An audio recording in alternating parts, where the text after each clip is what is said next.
Hello friends, कसे आहात सगळे? मस्त ना? तर मी पण मस्त. तर आज सोमवार होतं, त्यामुळे मग आपलं माझा सोमवारी उपवास असतो आणि मी दर सोमवारी महादेवांचं दर्शन करायला जाते. म्हणून मग आज पण निघाली होती दर्शन करण्यासाठी.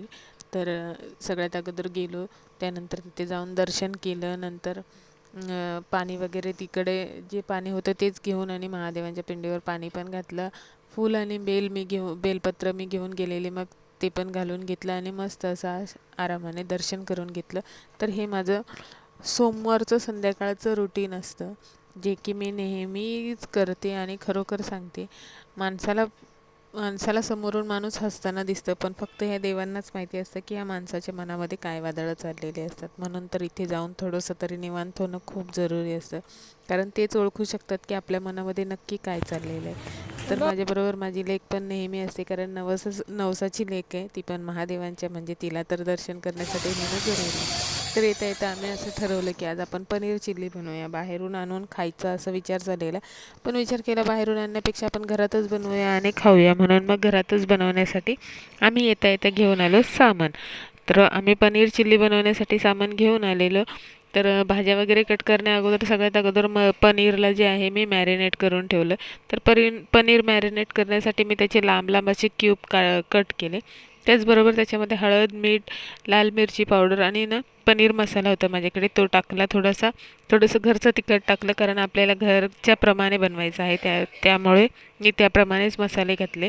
आणि त्याच्यामध्ये मी थोडंसं आहे ना हे घातलेलं, कॉर्नफ्लॉवर. आणि मैदा मी वापरला नाही, कारण मैदा मला खायला खूप हे होतं, म्हणून मी तो अवॉइड केला. तर माझ्याकडे थोडंसं राईस फ्लोअर होतं, म्हणून मी ते घालून घेतलं. मी मैदा त्याच्यामध्ये नव्हता टाकला, फक्त कॉर्नफ्लॉवर थोडंसं घातलेलं होतं आणि थोडंसं तांदळाचं पीठ, जेणेकरून ते थोडेसे क्रिस्पी होतात आणि ते टेस्टी लागतात. तर त्यानंतर मग आणि ते चिपकत नाहीत, मेन म्हणजे आहे ना ते चिपकत नाही त्याच्यामध्ये कढईमध्ये तेलामध्ये. त्यामुळे मग मी थोडंसं राईस फ्लोअर हे करून घेतलं आणि मस्त असं तेलामध्ये त्यांना फ्राय करून घेतलं. तर हे बघा, डीप फ्राय केलेले पनीरचे क्यूब्स किती छान दिसत आहेत ना, किती मस्त वाटत आहेत. पनीर तळून झाले, पण एकही पनीर कुठेही चिपकलेलं नाही आहे.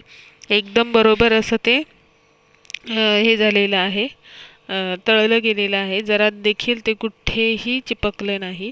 तर त्याप्रमाणे तुम्ही पण तळून घ्या. मी फर्स्ट टाईम बनवत होते, म्हणून मला खूप टेन्शन आलेलं की पनीर जर चिपकलं तर सगळ्यात जास्त प्रॉब्लेम होईल.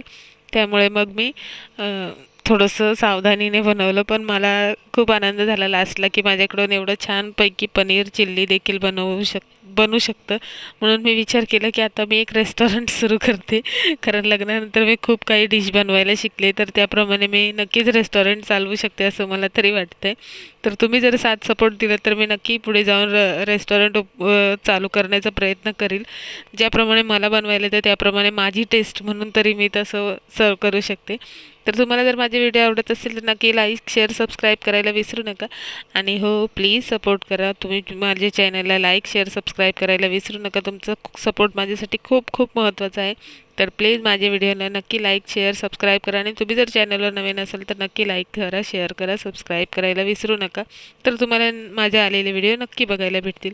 तर सगळ्यात अगोदर मग पनीर तळून झाल्यानंतर मग बारी आली आता त्याला हे करण्याची, बनवण्याची. पनीर तळवून झालं त्यानंतर मग ते तेल मी कमी केलं आणि त्याचबरोबर त्याच्यामध्ये अद्रक आणि लसूण. तर मी अद्रक आणि लसूण आहे ना बारीक बारीक कट करण्यापेक्षा मी कितीही बारीक कट केलं ना तरी आमच्या घरातल्यांना आहे ना ते जाडच वाटणार होतं, म्हणून मी किसणीनं किसून घेतलं, जेणेकरून ते दाताखाली पण येणार नाही आणि जाड पण वाटणार नाही. किसणीने किसून घातलं. त्याचबरोबर त्याच्यामध्ये ना खूप सारा असा लांब लांब कापलेला कांदा घातला. अद्रक लसूण जे आहे ते छान लाल झालं त्यानंतर मग मस्त असं त्याच्यामध्ये लांब कट केलेला कांदा घातला.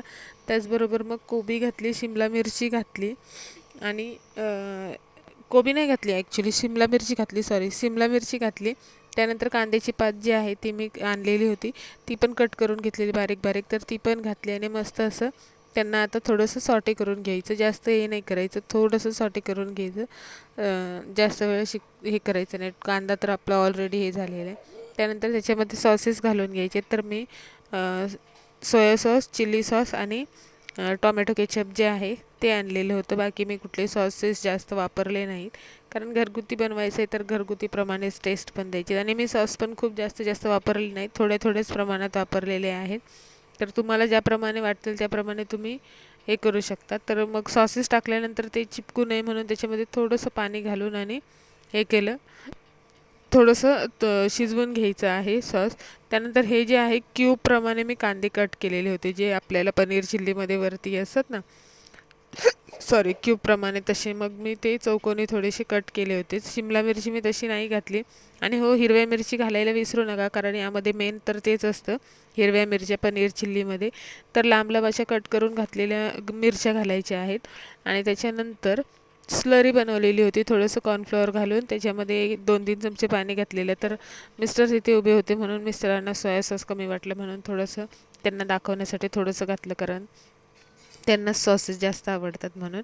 तर मग स्लरी घातली आणि त्यानंतर त्याच्यामध्ये पनीर जे आहे ते घालून घेतले आणि मस्त असं ढवळून घेतलं. तर आपण ऑलरेडी पनीर जेव्हा मॅरिनेट केले तेव्हा त्याच्यामध्ये मीठ टाकलेलं होतं, त्यामुळे मग जास्त मिठाचं हे करायचं नाही. आणि सोया सॉसमध्ये आणि चिली सॉसमध्ये देखील मीठ असतं, म्हणून मग मी मीठ परत घातलेलं नाही, कारण मग खूप खारट होईल.